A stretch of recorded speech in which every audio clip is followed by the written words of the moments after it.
Hello everybody and welcome to this video, the continuation of my series on AQA English Language Paper 1 Question 5. This is the 2017 onwards exam.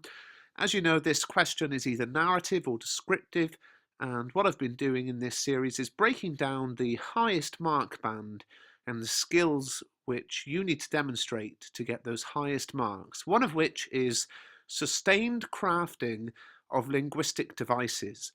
Now, linguistic devices in this sense covers things like assonance, oxymoron, simile, pun, pathetic fallacy, metaphor, hyperbole, personification, symbolism, all of those kind of things. And in some ways, that's really good because that's the kind of thing you study when you're analysing poetry, and therefore you just have to sort of develop the almost poetic element of your writing. If you're not sure about these things, then what I want you to do is to click on the screen now, and it'll take you to a video which I've already made where I go through that literary terminology in a bit more detail. But for the purpose of this video, I want us to assume that you know what those things are. And you're perhaps sat there thinking, okay, how do I take it to the next level and move from knowing what they are to demonstrating them in my work?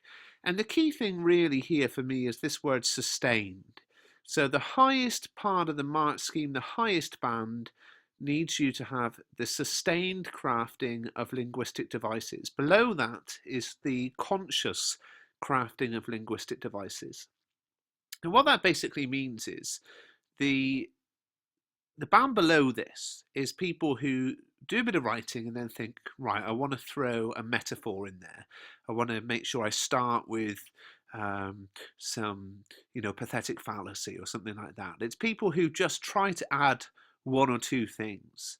But for the highest band, it needs to be sustained. And I was sat here at home thinking, how can I show you an example of sustained crafting of linguistic devices? And then I thought, let's go to my favourite book, my favourite writer, Cormac McCarthy in The Road, a fantastic book to read. And I just took the first page and I thought, let's have a look at what he's written and think about how he uses linguistic devices. Now, Cormac McCarthy is a little bit different because his writing is so sparse. He doesn't use a lot of punctuation. He's an American writer, and he is a genius. And this is the first page of his book, okay? I'm going to read it to you. What I want you to do, if you're watching this in class or if you're at home, whatever, try and pick out where you see those linguistic devices being used here, okay? When he woke in the woods in the dark and the cold of the night, he'd reached out to touch the child sleeping beside him. Nights dark beyond darkness, and the days more grey each one than what had gone before, like the onset of some cold glaucoma dimming away the world. His hands rose and fell softly with each precious breath. He pushed away the plastic tarpaulin and raised himself into the stinking robes and the blankets and looked toward the east for any light, but there was none. In the dream from which he had awakened, he had wandered in a cave where the child led him by the hand, their light playing over the wet flowstone walls, like pilgrims in a fable swallowed up and lost among the inward parts of some granitic beast. Deep stone flues where the water dripped and sang. And it goes on. Okay, so what did you spot? Now, Cormac McCarthy, in some ways, writes in a very kind of sparse way, where it's not over the top and overly descriptive. And I talked in the last video yesterday about how you want to have a wide vocabulary, but you don't want it to look like you've sort of overcomplicated things and gone crazy with the synonyms on Microsoft Word. And this extract here is a great example of how you can write with a wide vocabulary and with lots of linguistic devices, but not be over the top and overcomplicated. So what did you spot? Well, like the onset of some cold glaucoma was, of course, a simile. But this is an absolutely amazing simile.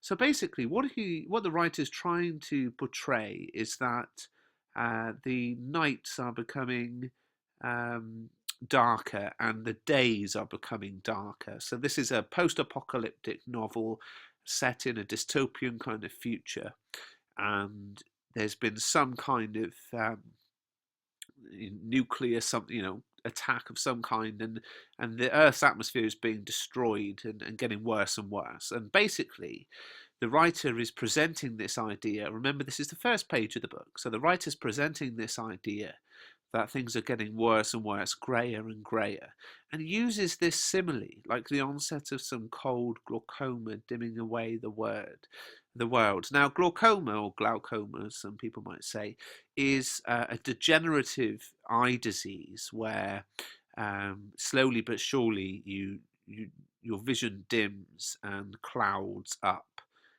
So it's a very clever simile to describe what's happening in the atmosphere in the world.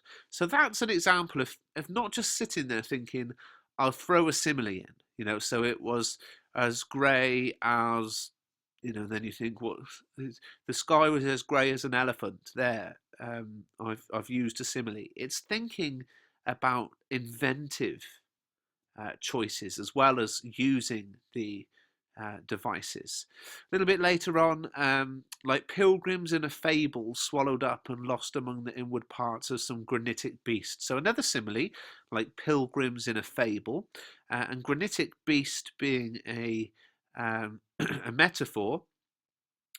The cave therein described or called a granitic beast, and that metaphor, of course, gives a sense of menace to the cave, like it's trying to attack them. The word beast is not just let's use a metaphor, it's let's use a highly charged emotive metaphor. And then deep stone flues where the water dripped and sang is, of course, personification, because water cannot sing. So, here's an example of a piece of writing which I think is actually a really good target for us. Here the writer uses 4 examples of these linguistic devices, but they're so clever and they're so original. So don't make the mistake of thinking, right, I know similes, I know metaphors. Try to think of something original and try to think of something that matches the tone of what you're writing. If you're trying to write, as this writer, as Cormac McCarthy is here, if you're trying to create a negative atmosphere, then of course the simile of the glaucoma and the metaphor of the beast are 2 very negative terms which really help create that atmosphere. So that's just an example of how real writers do it.